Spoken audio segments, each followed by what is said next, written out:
and your middle finger higher. Very good. When in doubt, flip the bird. When in doubt, flip the bird. When your wife gets you mad, simply flips the bird. When the bank has money for you, and there's no money in the bank, just simply flip the bird. When you get cut off in traffic, instead of blowing your horn, Toastmasters and guests, just flip the bird. And when your country talks bad about you, and you're tired and you're fed up, Toastmasters and guests simply just flip the bird. However, Toastmasters and guests, let us take a moment to actually realize what is meant by flipping the bird. Mr. Chairman.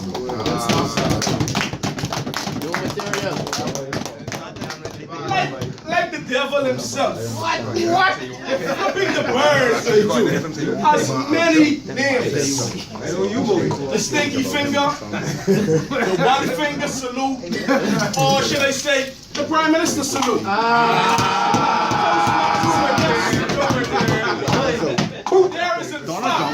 There is in fact an art to flipping the bird.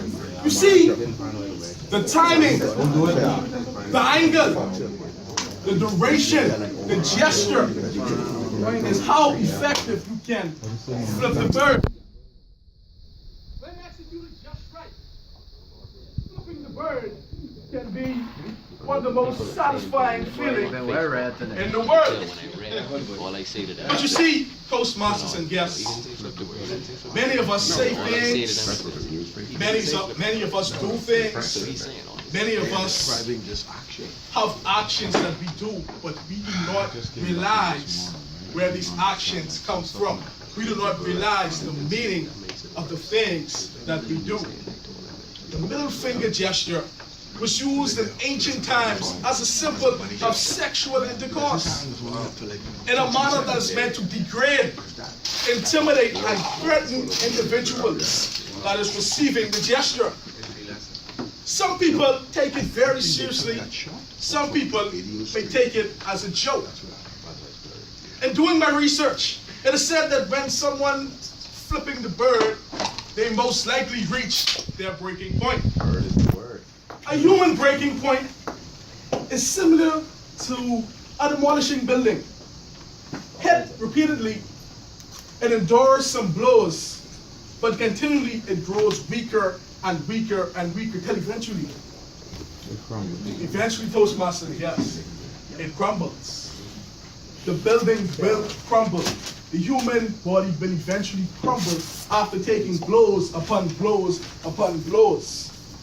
Upon reaching that stagnant point, upon reaching that point where you're tired and enough is enough, the psyche, the system react, can result in a psychological meltdown.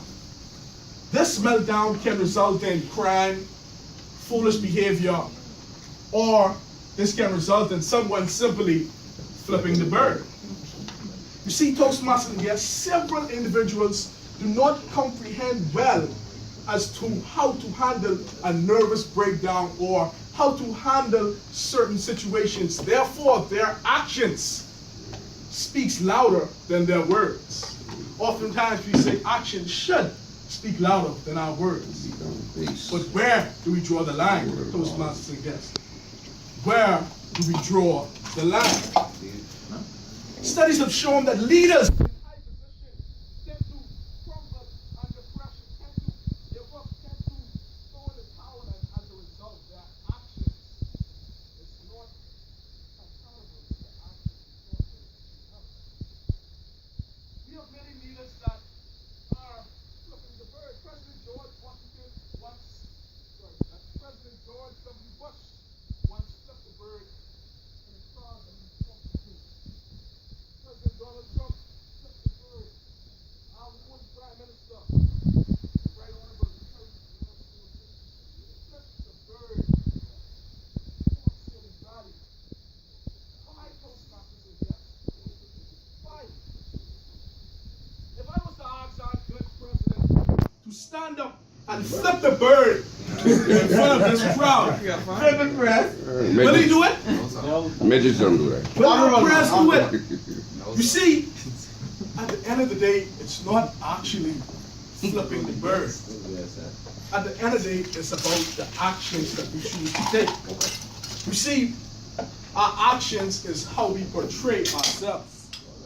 Because Toastmasters suggest we may think that our action doesn't need a reaction, but I came to tell you today that every action needs a reaction. Every reaction has consequences. So we must take that into thought.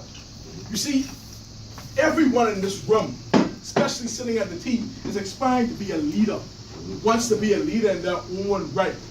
If your action inspires others to dream, learn more, do more, become more, you are a leader. But the next time you decide you want to flip the bird, the next time you want to get mad, the next time you want to get angry, and once again flip the bird, think of your actions. Think about what you are doing. Think about how your legacy will represent you. Mr. Chairman.